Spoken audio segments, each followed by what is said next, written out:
안녕하세요. 저는 지금으로부터 딱 5년 전 저를 결혼 생활 내내 힘들게 했던 남편과 이혼하고 사춘기 딸아이 혼자 키우는 싱글맘이자 직장인입니다. 미리 말씀드리자면 저는 남편 놈이 딴 데 한눈 판 것만은 용서할 수 없어서 소송으로 이혼했습니다. 남편 놈은 저와 갈라서기 위해 얼토당토하는 술수를 부리며 악질적인 행동을 했어요. 그런데 여러분, 말이 씨가 된다는 말 아시죠? 나쁜 의도로 저를 속여가며 이혼을 요구했던 남편은 결국 자기가 내뱉은 말이 씨가 되어 자기 자신에게 되돌아가는 결과를 맞이하더라고요. 이런 일을 겪은 저는 말을 할 때마다 내뱉은 말의 무게를 늘 고민하게 되었습니다. 결혼 10년 차. 결코 짧은 시간은 아니죠. 되돌아보면 제 결혼 생활 되돌아보면 기가 막힙니다. 남편이란 사람 툭 하면 하루아침에 직장 때려치우고 나오길 여러 차례였고 가장으로서의 책임감이 전혀 없는 사람이었어요. 속도 위반으로 결혼한 저는 뱃속의 아이를 지키고 가정을 지키려고 부단히 노력했다고 자부합니다. 친정에서는 누구보다 사랑받는 장녀였고 부모님의 믿음 속에서 살아왔는데 남자 하나 잘못 만나 결혼 이후 인생이 정말 꼬이게 될 줄은 몰랐죠. 부디 저의 사연을 거울 삼아 저 같은 헛똑똑이 짓을 다른 분들은 안 하셨으면 좋겠네요. 남편과 만난 사연이나 결혼 과정 얘기하자면 날밤 살 정도입니다만 결혼 이후에 하도 고생을 많이 했던지라 그 이야기는 생략하겠습니다. 일단 친정에서 반대를 많이 하셨다는 것만 말씀드릴게요. 저는 시부모님이 없었어요. 돌아가신 건 아니고 남편은 부모님 두 분과 다 왕래를 하지 않습니다. 어릴 때 부모님이 이혼하시고 같이 살다가 엄마가 제가 하시는 바람에 줄곧 외조모와 같이 지냈다고 들었습니다. 어찌어찌 해서 수도권 4년제 대학에 들어가는데 온갖 자격증을 섭렵한 탓에 작은 회사지만 일찍부터 사회생활을 시작했다더군요. 그래도 그 정도면 착실한 편이긴 하나 어쨌든 어린 시절이 행복한 사람은 아니에요. 시댁이 없어서 좋겠다 싶으신가요? 하지만 좋지만은 않았습니다. 뭐랄까, 제가 결혼해서 살아보니 가족의 유대감이나 끈끈함을 잘 모르더라고요. 그래서 우리 친정이 잘 모이고 연락하는 걸 잘 이해하지 못하던 사람입니다. 어쨌든 저는 남편에 비해 세상 물정 잘 모르고 졸업하자마자 공무원 시험 봐서 쭉 곱게 사무직만 했어요. 말씀드렸지만 친정 부모님 입장에서는 제가 남편과 결혼하는 것이 반갑지 않으셨을 겁니다. 남편은 결혼 전에 우리 친정 아빠에게 무릎까지 꿇어가며 저에게 잘하겠다 맹세하던 사람이에요. 딸이 아이를 가졌다니 어쩌겠습니까? 준비가 부족한 두 사람 결혼시키느라 부모님도 애를 써가며 저를 결혼시켜 주셨습니다. 그렇게 급하게 결혼했고 배불러 오는 것도 금방이더라고요. 결혼 7개월 만에 아이를 출산한 저는 아이 100일 때까지만 쉬고 바로 일을 해야만 했습니다. 그 이유는 남편이 갑자기 회사에 사직을 하겠다고 했기 때문입니다. 남편이 실증을 잘 내서 이직을 자주 하는가 하면 그건 아니에요. 제가 보니 남편의 잦은 직장 이직은 전적으로 남편의 욱하는 성격 때문이었습니다. 늘 보면 사람 사이에 문제가 생겨 직장을 관두더라고요. 아이를 낳은 지 얼마 되지도 않았을 때 이미 네 번째 직장이었던 곳에 하루아침에 사직서를 내고 만 겁니다. 욱하는 성격이 너무 강하다 보니 자식이고 뭐고 열받으면 앞뒤 안 가리고 때려치워버리는 거죠. 연애할 때는 잘 몰랐어요. 본인 위주로 얘기했기 때문에 저는 그때마다 남편이 잘못이 아니고 남편 주변 사람들이 이상한 줄만 알았습니다. 그래서 남편을 나무라기보다는 잘 구슬렸죠. 여보, 당신도 이제 아이 아빠잖아. 직장에서 더러운 꼴 안 당하는 사람이 몇이나 되겠어? 앞으로는 힘들더라도 한 3번은 참아봐.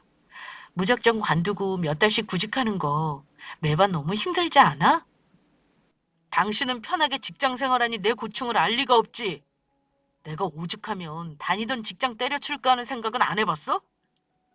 이 바닥 당신 생각처럼 참고 살 만한 합리적인 곳 아니야.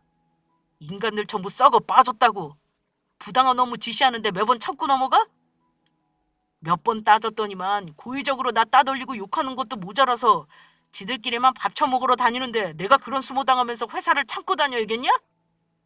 당신도 힘든 건 나도 알아. 그렇지만 당신도 매번 같은 일 반복된다는 건 뭔가 문제가 있는 거 아니야? 남 탓만 하지 말고 내가 무슨 문제가 있는지도 한 번쯤 되돌아봐야 반복이 안 되지. 이런 식으로 마음에 안 든다고 회사 관두면 나나 우리 아기는 불안해서 어찌 사니? 내가 당신이랑 우리의 밥 굶기냐? 마냥 놀겠다는 거 아니니까 잔소리 그만해. 남편은 저런 식으로 한 번도 내게 미안해하기는커녕 큰 소리만 치기 일쑤였습니다. 내가 얼마나 힘든지 네가 아냐. 내가 무슨 돈 버는 기계냐 등등. 자기가 얼마나 힘든지만 본인 입장에서 얘기하는 사람이었어요. 하지만 막상 갓난아이가 있는데 직장을 미련 없이 때려치워버리는 남편을 보니까 뭐랄까 답답하고 막막하더라고요. 새로운 직장을 구할 때까지 기본 3개월은 놀더군요. 힘들게 벌어놓은 돈 다 까먹고 자기 직장 구해서 들어가면 월급은 예전 직장보다 더 내려간 수준이었죠. 한두 번은 이해해보려고 했습니다. 하지만 전세살이에 빚도 있는 상황에서 남편 직장이 불안정하다는 건 여자로서 굉장히 불편한 일이었습니다. 그래서 한두 번 다투게 되었는데 남편이 이직을 밥 먹듯 할 때는 그야말로 저와 하루가 멀다 하고 다투고 살았습니다. 그러다가 아이가 도울 무렵에 작은 중소기업의 기술직으로 들어갔는데 그 회사 경력직으로 입사하고 나서는 잘 다닌다 싶었어요. 대리에서 과장되고 팀장까지 무난하게 다니길래 이제는 안정적으로 다니다 보다 했습니다. 그런데 그것도 잠시의 태평성대였죠. 아이가 유치원 들어가자마자 자기 원래 벌은 못 버리고 무슨 이유에서인지 회사를 또 때려치우더라고요. 그러면서 저에게 한다는 말이 나 도저히 남의 밑에서는 일 못 해먹겠다. 그냥 이제는 나이도 있고 어디 들어가기도 애매하니까 내 사업 해볼까 해. 나 나름 작년부터 사업하려고 고민 많이 했어. 당신이 나 조금만 도와주라. 당신은 공무원이라 대출도 많이 나오잖아. 한 1억 정도만 끌어모아 줄 수 없어? 내가 무조건 이자랑 원금은 당신 줄게. 나 처음이자 마지막으로 당신 도움 청하는 거잖아. 우리 가족 잘 되자고 이러는 거지. 나 혼자 좋자고 이러겠어? 뭐? 사업? 당신 미쳤어? 그렇다고 상의도 없이 회사를 때려치우는 법이 어딨어. 사업은 뭐 아무나 하는 줄 알아? 정 사업이 하고 싶으면 당신이 알뜰살뜰 모아서 자본금으로 써야지. 내 이름으로 대출을 내서 사업할 생각을 하니? 절대 용납 못해. 나는 안 해줄 거야. 하지만 그날부터 남편이 저를 얼마나 괴롭혔는지 모릅니다. 싸우기도 엄청 싸웠어요. 남자 앞길을 막는다느니 자기가 뭐만 하라고 하면 무조건 제가 반대를 한다느니 하며 이러니 남편이 잘 될 리가 없다는 식으로 저를 가스라이팅했어요. 그래도 왜 와이프 이름으로 대출을 내주냐, 안 해주면 그만이지 하실 수도 있어요. 하지만 같이 사는 남편이 회사 때려치우고 집에서 놀면서 계속 대책 없이 마냥 세워라 내어라 있는다고 생각해 보세요. 이거라도 회복의 기회를 줘야 하는 건가 하는 마음이 생길 수밖에 없었습니다. 그때까지는 그래도 남편을 믿었으니까요. 아이도 어렸고 어떻게든 자리 잡을 수 있는 본인의 업을 찾는 게 중요하다고 생각했어요. 결국 1억까지는 아니지만 5천만 원이 넘는 돈을 남편에게 지원해 줬습니다. 그 돈이랑 얼마 안 되는 퇴직금을 가지고 남편은 그 당시 3천에 200 월세를 내고 시내에 30평대의 호프집을 차렸습니다. 저는 걱정을 많이 했어요. 남편이 모르긴 몰라도 저 모르게 돈도 대출을 낸 것 같았지만 모른 척 했습니다. 그래도 천만다행인 건 그 인간 정말 회사 체질은 아니었던지 장사는 제법 잘하더라고요. 원래가 술 좋아하고 어울리기 좋아하는 성격이라 술 장사가 맞는 사람이었나 봅니다. 그런데 남편이 자영업을 시작하면서 처음에는 약속대로 생활비도 주고 제가 대출받은 돈도 꼬박꼬박 이자를 주긴 했습니다. 하지만 장사라는 게 저는 잘 모릅니다만 계절을 타기도 하고 잘 되다가 안 되기도 하고 그렇더라고요.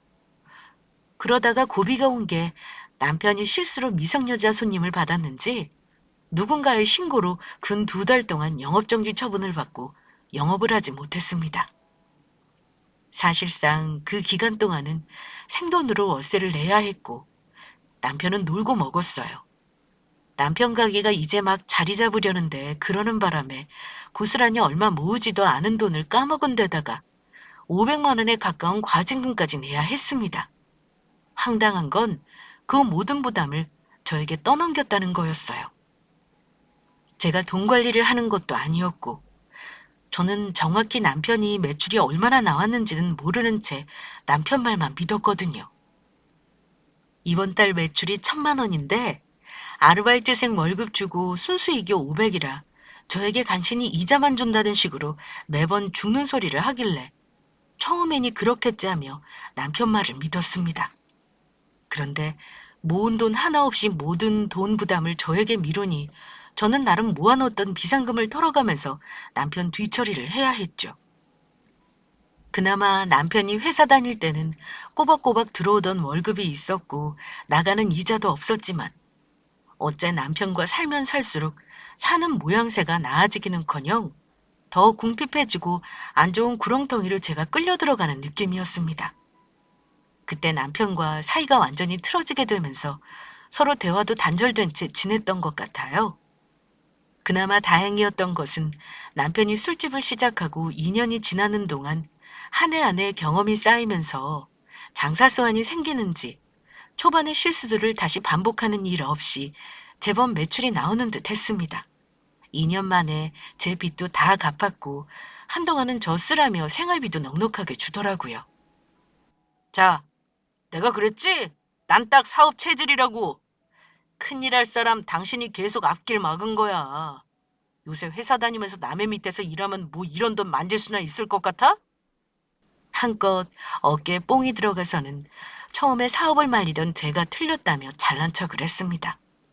하지만 예전보다 돈을 더 벌고 경제적으로 남편이 우위를 점하게 되면서 본인이 돈 버는 걸로 책임을 다한다고 생각하는지 전혀 가정에는 신경을 쓰지 않았습니다. 무슨 모임은 그리도 많은지 저는 알지도 못하는 모임이 수두룩했어요. 집안일 안 하는 건 제가 100번 양보할 수 있었습니다. 하지만 제가 신경 쓰이는 일은 따로 있었어요. 남편은 원래도 그랬지만 장사를 시작하면서 생활이 제멋대로였습니다. 특히나 술자리가 많았는데 한 번은 술 먹은 남편이 데리러 오라기에 가게에 갔다가 굉장히 불쾌한 경험을 한 적이 있습니다. 마감 시간이 훌쩍 지난 시간에 가게에 갔더니 글쎄 가게에서 일하는 아르바이트생들과 남편이 같이 술을 마시고 있더라고요. 매출이 지난달보다 늘어난 게 예쁜 아르바이트생 덕분이라면서 한 번 거하게 쌌다는 겁니다. 그런데요, 저는 30 중반이나 먹은 남편이 20대 어린아이들을 끼고 술을 먹고 있는 모습이 달갑지 않았습니다. 그 애들이야 가게에서 돈 주는 사장님이니 어쩔 수 없이 자리를 지켰는지도 모르는 일이죠. 얼큰하게 취한 남편을 챙기고 아르바이트생들에게 가라고 했는데요. 남편이 술에 취해 눈에 뵈는 게 없었나 봅니다. 갑자기 나가려는 예쁘장한 여자의 팔을 붙잡고는 더 놀다 가라며 추태를 부리는 겁니다. 저는 그때 너무 화가 나서 취한 남편 뺨따기를 철썩 때렸습니다. 제가 남편 놈 따기를 때리는 걸 본 아르바이트생 3명은 혼비백산에서는 눈앞에서 사라지더군요. 하지만 그 불쾌한 경험은 남편에 대한 의심으로 이어졌습니다. 그날 그 꼬락서니를 제 눈으로 보고 나서 남편에게 단단히 일러줬어요. 당신 여자 조심해라. 내가 지금 더 화내고 뒤집어 엎을 수 있지만 이 정도로 말하는 거야. 폐가 망신하고 싶지 않으면 행동거지 조심해. 내가 없다고 주변에 눈 없는 거 아니거든? 어린애들 데리고 가게에서 술 먹는 그런 짓 앞으로는 하지 마. 그랬더니 남편은 당당하게 말하더라고요. 내가 뭐 나쁜 짓 하는 것도 아니고 같이 일하는 애들 달래줄 겸 술 한잔 하자고 한 건데 왜 하지 말라는 거야? 내가 사장이야, 사장. 당신은 나를 그 정도 판단력도 없이 어린애들 데리고 술 먹는 파렴치한으로 만들어? 글쎄, 당신 정말 순수한 의도로 애들하고 어울리는 거 맞아? 일하는 시간 끝나면 애들을 보내줘야지. 그러다가 정분 나는 거야. 내게 이상한 소문 들리기만 해. 나는 분명히 경고했어. 내가 싫어하는 일 만들지 마. 저는 분명 남편에게 기분 나쁘다고 경고했고 여자 아르바이트생들과 어울리지 말라고 경고했습니다. 하지만 그 뒤에도 남편은 제 눈을 피해 몰래 아르바이트생들을 데리고 술을 먹는 건 물론이고 골프 모임이니 상가 번영이니 하면서 저와 우리 딸에게는 그다지 관심을 두지 않았습니다. 생활비 주는 걸로 본인 책임을 다하고 있다고 생각하는 듯 했어요. 저는 여러 가지 일로 스트레스가 많았고 육아에 전혀 도움을 안 주는 남편 때문에 늘상 너무 힘이 들었습니다. 그러다가 갑자기 몸이 안 좋아진 계기가 있었어요. 갑상선 문제로 수술을 하게 되었는데 호르몬제를 복용하면서 제가 살도 많이 찌고 몸이 안 좋아졌습니다. 너무 힘들었던 저는 친정 부모님 걱정 끼쳐드리기 원치 않았지만 어쩔 수 없이 친정엄마가 부득이 당분간 저와 같이 지내시기로 하고 도움을 받기로 했습니다. 그런데 남편 놈이 참 못된 것이요. 결혼하기 전에는 잘하겠다고 큰소리치던 인간이었거든요. 하지만 결혼하고 나서 우리 부모님께 잘하기는커녕 처가 가자고 말 한 번 안 하던 놈이 되었습니다. 우리 부모님 잘 챙길 줄 모르는 사람인 거 잘 알고 있었던지라 잘하는 건 바라지도 않았지만 저한테 대뜸 불편하다는 소리를 하는 겁니다. 당신 편하자고 장모님 오시라고 하면 나는 어디서 지내야 하냐? 나 집에 오면 새벽 시간이야. 근데 장모님 깨실까봐 집에서 까치발하고 다녀야겠냐? 옷도 편하게 못 입을 거 아니야. 난 불편해. 우리 부모님하고도 같이 안 살아봐서 도저히 어른하고 한 집에 있는 일이 엄두가 안 난다. 그냥 내가 당분간 가게에서 지낼 테니까 당신은 편하게 장모님이랑 지내. 가게에서 지내다니. 그 조그만 창고방에서 어찌 먹고 자고 하려고 그래. 당신 정말 못됐다. 우리 엄마가 설마니 당신 불편하게 하겠어? 오히려 챙겨줬으면 챙겨줬지. 나 힘들까봐 애 봐주시겠다고 오신다는 건데 당신은 어쩜 도망가 있을 생각부터 하고 뭐 느끼는 게 전혀 없는 건지 참 어이가 없다. 내가 왜 이렇게 아픈지 한 번이라도 생각은 해봤어? 뭐? 그게 나 때문이라는 거야? 당신 원래부터 몸이 약한 걸 왜 내 탓을 해? 그리고 당신 살찐 거 봐라. 살쪘으면 아프다 말만 하지 말고 운동이라도 해서 뺄 생각을 해. 내 주변에 당신 또래들하고 비교하면 당신이 10살은 늙어 보여. 암튼 나는 장모님 오시는 거 불편해. 아침에 늦게까지 자야 하는데 늦잠도 못 잘 거 아니야. 맨날 가게에서 자겠다는 거 아니고 일주일에 2~3번 정도로 나 편한 곳에 있겠다는 거야. 어차피 남편은 제 허락이 필요해서 말하는 것도 아니었습니다. 제가 싫다고 한들 와이프 말대로 해줄 사람도 아니고요. 마음대로 하라 그랬더니 정말 엄마가 우리 집에 와 계시면서 말은 가게에서 잔다고 하지만 외박을 밥 먹듯이 하더라고요. 아주 당당한 외박이었고 구실은 좋았지만 여자 마음이라는 게 그래요. 남편이 신발 신고 밖에 나가 있으면 총각 행세를 하며 문란하게 생활할지 어찌한답니까? 게다가 남편 놈처럼 술 장사하고 가게에 여자들이 왔다 갔다 하는데 말입니다. 속내를 말씀드리자면 저는 남편을 그다지 믿지 않아요. 특히 여자 문제에서 있어서는 그랬습니다. 장사하면서 툭 하면 어린 아르바이트생들과 어울리는 것도 신경 쓰였고요. 근데 대놓고 남편이 집에 안 들어오겠다는데 어느 여자가 그러라고 하겠습니까? 그 문제로 싸우면서 참 남편에게 서운했습니다. 저 몸 아픈데 한 번도 병원에 가준 적도 없고 그저 아프다는 소리를 귀찮아하던 남편. 처가에서 도와주러 온다고 하면 장모님 무서워서라도 잘하려고 하는 게 보통 사위들 모습일 텐데 남편은 저리 이기적으로 굴더라고요. 결국 남편은 엄마가 오시자마자 짐을 주섬주섬 싸서는 가게에서 먹고 자고 하겠다며 나가버리더라고요. 엄마는 남편이 가게에서 지내겠다는 말을 듣자마자 우리 부부 사이가 심상치 않다는 걸 대번에 눈치채셨습니다. 엄마가 괜히 여기 와 있는 거 아닌가 모르겠다. 김서방 저래서야 되겠니? 너 남자가 저렇게 밖으로 돌면 필시 딴짓하게 되어 있는 거야. 어떻게든 나가지 않게 말려야 하지 않겠니? 김서방 때문에 엄마도 속상해 죽겠어. 너 고생 안 시키고 살겠다면서 큰 소리 치던 놈이 왜 저리 변한 거니? 너 그동안 힘들게 살면서 엄마한테 왜 말도 안 했어? 그러니 네 몸만 이리 망가지는 거 아니냐? 이미 내 말 듣는 사람도 아닌 걸 뭐. 엄마 오기 전에 이미 한바탕 했어요. 책 잡힐 짓 하지 말라고 했으니까 알아서 하겠죠. 너무 걱정 마세요, 엄마. 나랑 매일 전화통화도 하고 있고 평일에 한두 번은 집에 올 거래. 아무리 그래도 그렇지. 아픈 마누라 놔두고 밖에서 찬다는 게 말이 되니? 가게에 쉴 곳은 제대로 있고 주방 안쪽에 쉴 수 있는 방이 하나 있어요. 깨끗하게 장판 깔고 온돌도 깔아서 지내긴 편할 거예요. 하긴 새벽에 마감하고 집에 오면 불편할 수도 있겠다 싶네. 가족들이랑 지내보질 않던 사람이라 엄마가 불편하다는데 어쩌겠어. 그래도 가끔 네가 가서 들여다봐. 김서방도 김서방이지만 일단 네 몸이 먼저니까 너 추스르는 일부터 신경 쓰자. 엄마 있는 동안 마음 편히 직장 생활하고 병원도 다니고 그래.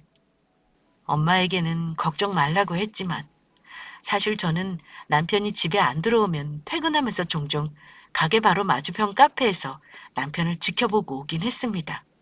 그런데요. 그렇게 한 달이 넘어갈 무렵 제 눈에 이상한 광경이 자꾸 보이더라고요. 처음 보는 어려 보이는 아르바이트생을 채용했나 싶었는데 묘하게 두 사람 행동이 부자연스러웠습니다. 건너편 카페에서 지켜보는데도 제 눈에 뭔가 이상한 기류가 느껴지더라고요.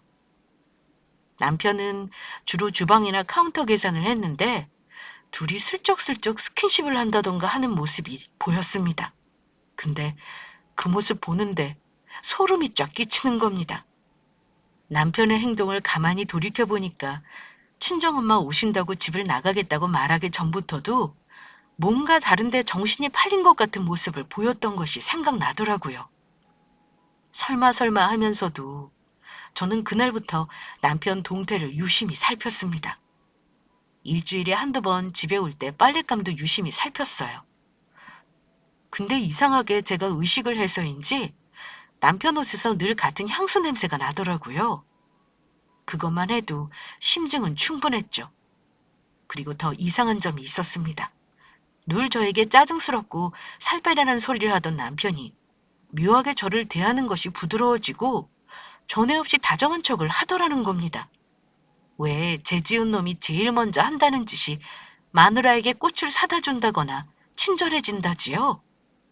그 말이 딱 떠올랐지만 티내지 않고 남편이 집에 들르는 날 기회를 봐서 핸드폰을 털어볼 기회를 노리고 있었습니다. 하지만 생각보다 남편은 자기 핸드폰 보안을 철저히 해놨더라고요. 그래서 매번 실패했는데 마침 친정엄마가 아빠 때문에 본가에 아이를 데리고 간 주말에 저는 남편 가게를 평소보다 오래 지켜보기로 했습니다. 그러면서도 내심 저의 의심이 제발 틀리길 바랬어요. 하지만 그날 마감 시간이 끝나고 다정하게 팔짱을 낀 채 가게 셔터를 내리는 남편 눈과 그 옆에 어린 년을 본 순간 모든 것이 무너지는 듯 했습니다. 가게에서 멀리 떨어지지 않은 모텔로 들어가는 두 사람을 그대로 저의 핸드폰에 촬영해 놓았고 그날부터 남편의 외도 증거를 본격적으로 찾기 시작했습니다. 친정엄마 충격받으실까봐 차마 말하지도 못했고 저도 몇 달간 엄마와 지내며 체력 회복을 했던 터라 엄마 생활을 위해 본가로 가시라고 했어요. 엄마에게 못 볼 꼴을 보이고 싶지는 않았습니다. 장모가 없으니 남편은 더 이상 외박하거나 가게에서 지낸다는 구실이 없었죠. 당신 이제 집에서 지내지 그래? 엄마도 없는데 가게에서 왜 지내? 다른 사람들이 보면 당신 처자식도 없는 줄 알겠다. 그래. 장모님 왜 더 계시지 않고? 더 계시긴. 당신도 불편할 거 아니야.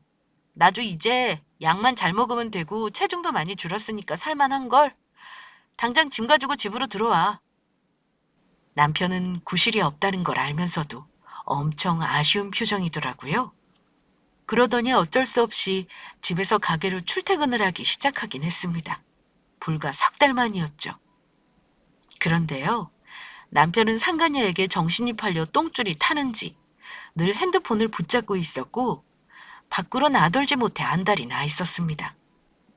꼬리가 길면 밟힌다고 어느 날은 술을 잔뜩 먹고 들어왔길래 남편 핸드폰을 터는데 성공을 했어요. 차라리 판도라의 상자를 열지 말 걸 그랬나 후회할 정도로 남편의 폰에는 상간녀에게 정신 팔린 남편이 남긴 증거가 수두룩했습니다. 거기다 둘이 나눈 카톡을 보고 저는 경악할 수밖에 없었습니다. 남편 놈은 스쳐가는 바람이 아니라 아주 그 어린 년에게 목숨을 걸었더라고요. 얼굴 반반하고 저와 다른 여자에게 완전히 돌아 있었습니다. 심지어 그 상간녀에게 가게 근처에 방을 얻어주겠다고 보증금 3천만 원을 보낸 것, 매달 월세를 내준 것도 있더라고요. 집이 좁다는 여자의 투정에 아주 살림차를 궁리까지 하며 둘이 주고받은 대화를 본 저는 이미 이런 상황에 올 거라는 각오를 했지만 너무나 가슴이 아팠습니다. 모든 증거를 확보하고 상간녀 주소와 이름 연락처까지 손에 넣고 나니 더 이상 거리낄 것도 없었죠. 바로 소송 준비를 하려고 마음을 먹었습니다. 다만 아이가 있기 때문에 조용히 모든 준비를 마치면 남편을 내쫓을 생각이었습니다. 그런데요, 제가 이혼 준비를 하는 와중에 어처구니 없게도 남편 놈이 저에게 선수를 치더군요. 제가 무슨 마음으로 하루하루를 사는지 꿈에도 몰랐을 겁니다. 왜냐면 남편은 어린 상간녀와 같이 새 출발할 생각에 매일 하루 한 편씩 저와 수월하게 이혼할 수 있는 시나리오를 구상했으니까요. 그런데 얼마나 마음이 급했으면 이 인간이 좀 무리수를 두더군요. 며칠 전부턴가 불쌍한 척을 오지게 하고 분위기를 잡아가며 밑밥을 깔길래 무슨 속셈인가 싶었죠. 그런데 그날 늦은 시간 할 말이 있다면서 저를 식탁 앞에 앉히더니 제 앞에서 서리봉투를 내밀었습니다. 이게 뭐야? 뭐냐고 묻는 제가 남편은 갑자기 눈물을 글썽이면서 이러더군요. 여보, 우리 이혼하자. 나 암이래. 대뜸 그놈이 제게 말도 안 되는 초음파 사진을 들이밀며 이혼을 하자고 하는 겁니다. 자기가 암이라면서요. 눈물을 글썽이며 제게 서류와 초음파 사진을 내미는 그놈을 보면서 딱 봐도 술수인 게 보이는데 아주 최선을 다해 연기를 하더군요. 뭐? 암이라고? 누가 당신이 암이라는 거야? 여보, 나 대장암이래. 그것도 말기래. 당신 알지? 암 말기면 오래 못 사는 거. 수술은 가능하지만 항문도 못 살리고 인공 항문도 달아야 한다 그러더라. 병원에서 그렇대? 그럼 수술도 하고 항암도 하겠네? 앞으로 넘어야 할 산이 많은데 내가 이런 병 걸리고 나니까 생각이 많아지더라. 여보, 나 얼마 못 살아. 그동안 당신한테 못되게 굴고 잘해주지 못해서 미안해. 그래서 도저히 내 병시중까지는 해달라고 못하겠다.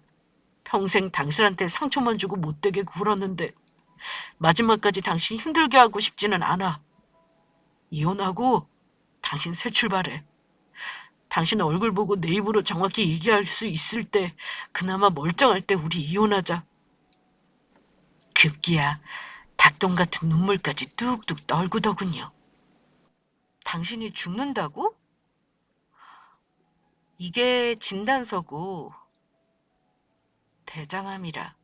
대체 언제 나 모르게 병원 가서 검사도 하고 이런 진단서까지 받은 거야? 나한테 말해서 같이 갔어야지. 몸 이상한 건 꽤 됐지. 혹시나 해서 가본 거였는데 암일 줄은 나도 몰랐어. 정확해지면 얘기하려고 나도 기다린 거야. 여보, 미안하다. 우리 딸한테도 당신한테도 할 말이 없어. 당신 절대 나 같은 놈 옆에 있겠다는 소리 하지 마. 나 때문에 돈도 엄청 많이 들어갈 거야. 나 당신한테 부담 주고 싶지 않단 말이야. 당신 아직 충분히 예쁘고 충분히 젊어. 얼마든지 좋은 사람 만날 수 있어. 그러니까 여보, 내 마지막 소원이야. 나랑 이혼해줘. 초음파 사진은 어디서 구했는지 모르겠지만 조악하게 위조한 듯한 진단서를 내려다보는데 참 허탈하더라고요. 남편 놈은 이렇게까지 해가면서 저랑 부부의 연을 끝장내고 싶었던 거죠. 이혼해달라며 우는 남편에게 저는 더 이상 숨기지 않고 말했습니다. 그렇게 이혼해주는 게 소원이면 해줘야지. 그래, 우리 이혼하자. 남편은 얼굴에 기쁜 기색을 감추지 못하더라고요. 우는 척을 하면서도 입꼬리가 올라가 있었죠. 사랑하니까 헤어진다는 말 알지? 내 마음 이해해줘서 고마워 여보. 내가 이혼 서류는 가져왔어. 나 아픈 몸이니 아이는 당신이 키워야겠지. 이 집 보증금은 당신 줄게. 양육비는 나 죽으면 못 줄 테니 미리 받는 거라고 생각해. 당신한테 짐이 되고 싶지 않은 내 마음 이해하지? 자, 여기 도장 찍자. 서류 봉투에서 이혼 관련 서류를 꺼내 제 앞으로 들이밀길래 저는 말없이 그 서류를 도로 남편에게 밀었습니다. 당신 마음 이해해. 근데 미안하지만 협의 이혼은 못 해주겠다. 도로 집어넣어. 이혼하자고 할 사람은 당신이 아니고 나라는 거 잘 알 텐데. 뭐? 갑자기 무슨 소리야 여보. 협의 이혼을 못 해주겠다니. 잘못한 사람이 이혼을 요구한다는 게 말이 된다고 생각해? 참 어이가 없다. 얼마나 이혼이 하고 싶으면 이 지랄을 하겠어? 대체 누구 머리에서 나온 생각이야? 이 말도 안 되는 심파국은. 그 어린 년이랑 살림 차리고 싶어서 아주 별수작을 다 부리는구나? 협의 이혼 좋아하네. 내가 누구 좋으라고 협의 이혼을 해? 뭐? 암이라고? 야, 그렇게 술 처먹고 암 안 걸리는 게 이상하긴 하지만 죽을 병 걸렸다는 거짓말까지 해가면서 그년이랑 같이 살고 싶니? 차갑게 쏘아붙이는 저에게 남편은 깜짝 놀랐는지 아무 말도 못하더라고요. 당신 뭐야? 나 암 맞다니까. 진단서 봤잖아. 당신 이 진단서 엄밀히 말해 문서 위조야. 나 속이려고 문서 위조한 거 이거 고속감이다. 노력은 가상하지만 좀 더 치밀했어야지. 나 당신 딴짓하는 거 벌써 몇 달 전부터 알고 있었어. 당신은 내가 어디까지 아는지를 걱정해야 할 거야. 전부 알고 있었다고? 당신 진짜 무서운 여자네. 대체 뭘 얼마나 알고 있다는 건데. 그냥 조용히 도장 찍고 끝내자. 당신이 원하면 이 집도 다 당신이 가져. 글쎄, 그건 소장 받아보면 알 테니까 미리부터 궁금해할 필요 없어. 나 우리 딸한테 상처 주고 싶지 않았어. 싸움도 참았고 당신 내쫓고 싶어도 참았는데 이제는 한계가 온 것 같다. 당장 내 집에서 나가. 남편은 찍소리 못하고 다급하게 짐을 꾸려 집을 나갔습니다. 그런데 꼴에 차키를 찾길래 제 명의로 된 차인이 놔두고 가라 했습니다. 남편은 사업을 하면서 세금을 내고 싶지 않다고 집과 차를 전부 제 명의로 해놨었거든요. 물론 대출도 제 명의였지만요. 솔직히 남편이 가게 차리고 생활비를 줬지만 재산 형성을 할 만한 돈을 저에게 주지 않았고 자기 돈으로는 얼마나 남기고 뭐하고 다녔는지 저는 몰랐습니다. 확실히 상간녀 원룸 얻은 보증금을 해줬다는 것만 알고 있었죠. 그래서 이혼해도 집과 차는 나누지 않을 생각이었습니다. 그날로 집을 나간 남편은 이리 가도 저리 가도 산으로 가기만 하면 된다는 생각이었겠죠. 소송 이혼이나 협의 이혼이나 매한가지라며 어디 해볼 테면 해보라는 식이었습니다. 그래서 저는 보란 듯이 청구할 수 있는 최대치의 위자료를 청구했고 상간녀 소송도 진행했습니다. 하지만 아무리 이혼 소송을 제가 하고 상간녀 소송을 한데도 제 심정은 마냥 후련하지만은 않았습니다. 심지어 위자료도 섭섭지 않게 챙겼고 상간녀 소송에서 승소했음에도 우울감이 가득했죠. 그냥 결혼해서 아이 키우며 가장 지키려고 동분서주한 세월이 너무 아깝고 슬펐어요. 밥도 먹기 싫었고 겨우 회복했던 건강이 나빠지더라고요. 그러다 어느 날 거울에 비친 제 모습을 보는데 그제야 정신이 들더군요. 거울 속에 흰머리가 희끗한 웬 초라한 아줌마가 있더라고요. 이건 아니다 싶었어요. 내가 뭐하러 그딴 것들 때문에 내가 이리 고통을 받아야 하나 마음을 고쳐먹었습니다. 그날부터 잘 먹고 운동도 시작했습니다. 마냥 우울감에 빠져 있을 수는 없었습니다. 저는 엄마이니까요. 친정 부모님 속상해 하신 거야 말해 뭐 하겠습니까? 그래도 아이 생각해서 앞날만 생각하고 살라며 옆에서 얼마나 큰 힘이 돼주셨는지 모릅니다. 그렇게 남편과 이혼하고 몇 년의 시간이 흐르는 동안 초등학생이었던 딸아이는 중학생이 되었고 저는 힘든 이혼의 상처를 극복하고 열심히 직장 생활을 하고 있었습니다. 그동안 진급해서 월급도 올랐고 집도 한번 매매를 하고 옮기며 자산도 늘어 있었죠. 저는 누가 봐도 이혼하고 나서 더 안정된 삶을 사는 중이었습니다. 다른 사람을 만날 생각은 아직 들지 않더라고요. 아무래도 엄마이다 보니 아이를 생각하면 재혼이 상처가 될 것 같아서 앞으로도 저는 누군가를 만나 새 출발할 생각은 없습니다. 전 남편에게 하도 되어서인지 결혼이니 남자니 넌덜머리가 나고 아이와 평화롭게 지내는 것이 너무 좋더라고요. 그런데요, 저의 편안한 일상을 전 남편이 다시 한번 흔든 사건이 있었어요. 이혼하고 나서 전 남편은 아이가 보고 싶다며 가끔 연락을 해왔습니다. 하지만 만나는 건 아이가 어느 순간 거부하기 시작해서 만나고 살지는 않았습니다. 그런데 어느 날은 저에게 할 말이 있다며 만나자고 하더라고요. 제가 그 인간을 만날 이유가 없었죠. 그런데 제 일하는 사무실은 어찌 알았는지 갑자기 찾아와 얘기 좀 하자며 연락을 하는 통에 어쩔 수 없이 얼굴을 한번 보게 되었습니다. 그런데 저는 약속 장소에 있는 전 남편 놈을 알아보지 못했습니다.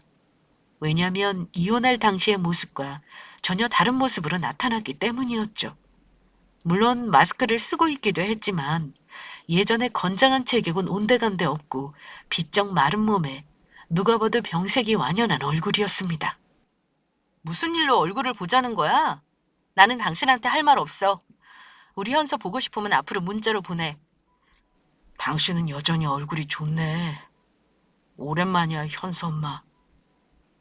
나 좀 봐봐. 나 정상인 같지 않지? 진짜 당신한테 몹쓸 짓 한 거 죄값 받나 봐.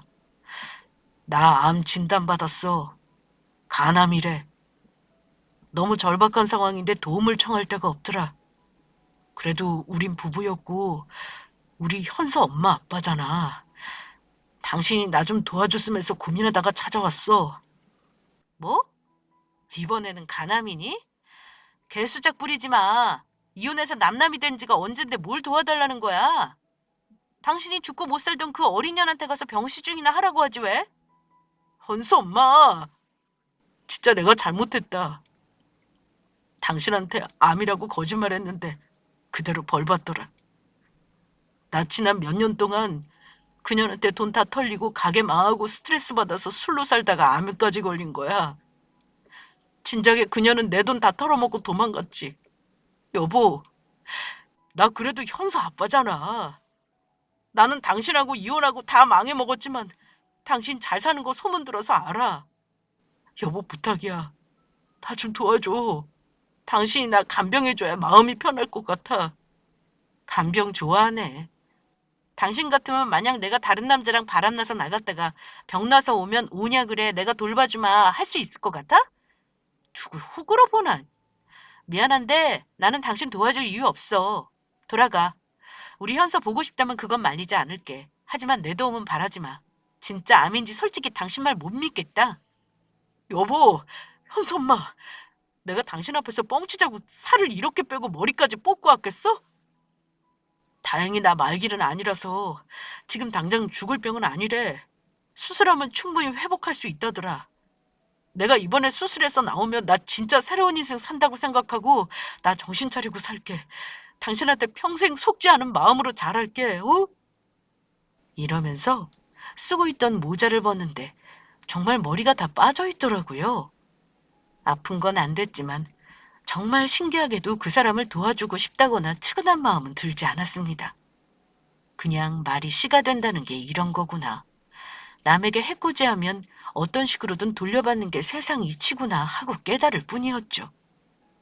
자기가 막상 아쉬운지 합치자는 개소리에 간병해달라는 요구를 하며 자기를 진심으로 간호해주고 잘 돌봐줄 사람은 저밖에 없다고 이빨린 소리를 하더라고요. 얼마나 괘씸하던지요. 괘씸하다 못해 어이가 없어서 헛웃음이 날 지경이었습니다. 당신은 여전히 이기적이구나. 공짜로 간병인 쓰고 삼시세끼 밥에 잠자리까지 해결할 사람 찾나 본데 미안하지만 당신 돈 주고 찾길 바래. 내가 너 같은 쓰레기랑 다시 재결합을 하겠니? 네가 나한테 안 걸렸다고 뻥칠 때 한 말 기억하지? 나 충분히 젊고 예쁘니까 좋은 사람 만나서 새롭게 시작하라고. 그래서 너 같은 똥차 말고 벤츠 같은 사람도 만날 거야. 알겠니? 당신 같은 놈과 새 출발할 일은 절대 없어. 한선마, 우리 딸 생각해서 다른 놈은 만나지 말아줘. 그래도 아빠인 내가 낫지. 아픈 사람한테 이렇게 화내지 말고 내가 한 말 진지하게 생각해줘. 분명 싫다고 말했어. 당신 나한테 거짓말하고 사람 뒤통수 친 거 벌 받은 거야. 아까 당신 입으로 말했잖아. 벌 받은 것 같다고. 나 당신한테 요만큼도 동정심 안 들어.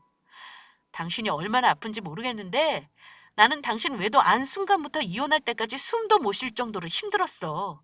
알겠니? 당장 내 눈앞에서 꺼져. 저는 전 남편에게 마시고 있던 아이스커피를 확 부어버리고 자리를 박차고 나와버렸습니다. 그날 일이 충격이었던 건지 그 인간은 저를 다시 찾아오는 일은 없었습니다. 하지만 뻔뻔하게도 합치자는 문자 세례와 우리 딸을 통해 저를 회유하는 찌질한 짓까지 하더군요. 그래서 혹시 몰라 접근 금지 신청까지 해놓고 그 인간 번호는 차단해버렸습니다. 그랬더니만 어느 순간부터 뚝 끊기긴 했습니다. 그게 작년 일이고 지금은 그 인간 어찌 사는지는 몰라요. 아마도 죽었다는 소식이 없는 걸로 봐서 아직 살아있는 것 같습니다. 사람 목숨이 모글이 쉽게 없어지는 것도 아니고 아마 온갖 방법을 동원해 삶에 대한 의지를 불태우고 있을 거라 예상합니다. 저도 그 인간이 더 살면서 남은 벌 좀 다 받았으면 좋겠네요. 그렇게 그 인간과의 질긴 인연을 정리한 저는 이제야말로 모든 걸 털어내고 후련한 마음으로 하루하루 열심히 살고 있어요. 가끔 세상이 참 나쁜 인간들에게 관대하다는 생각을 하곤 하는데요. 그래도 저는 제 경험을 바탕으로 죄를 지었으면 언젠가는 꼭 돌려받는다는 인과응보를 믿게 되었답니다. 혹시 저처럼 저 정도의 인간 쓰레기를 겪으신 분이 있다면 이렇게 멀리서나마 응원을 보낼 테니 저의 사연으로 위로를 받으셨으면 합니다. 저의 사연은 여기까지 하겠습니다. 감사합니다.